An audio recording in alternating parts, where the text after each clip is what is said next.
Morning. Today I wanted to touch a little bit on all the new taxes coming up because of the budget that was released yesterday. We all knew it was going to be a train wreck, but it's a lot worse than what you think that it is. So I made some notes. So basically, I wanted to say our economy is floundering for some reason, and our government at federal and state levels, including councils by the way, are even more bloated and less efficient today than they have ever been. Victoria is projected to be in $187 billion with a B dollars in debt in 2027 because they're not stopping with their spending.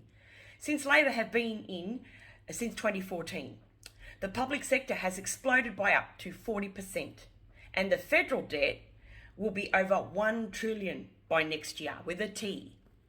So, let's face it, without the public sector growth and the selling off of all of our resources for export, we would be in a full-blown recession right now. We really are already there, but we've had 7 consecutive quarters of productivity declines.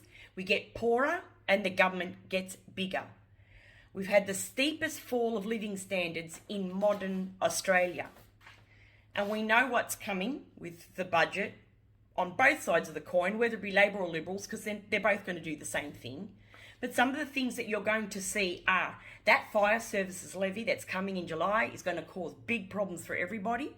But in effect, it's all going to be passed down to us, the consumer. You'll see, it's coming.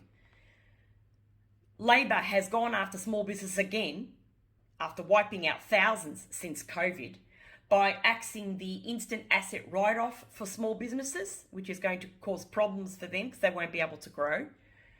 This $5 tax cut that Labor's talking about, the election bribe, to come into effect later, a year later, I can't believe people are going to fall for that. What's $5 going to do? They're taking heaps of money from you and then giving you $5 back and expecting a pat on the back. That isn't worth it.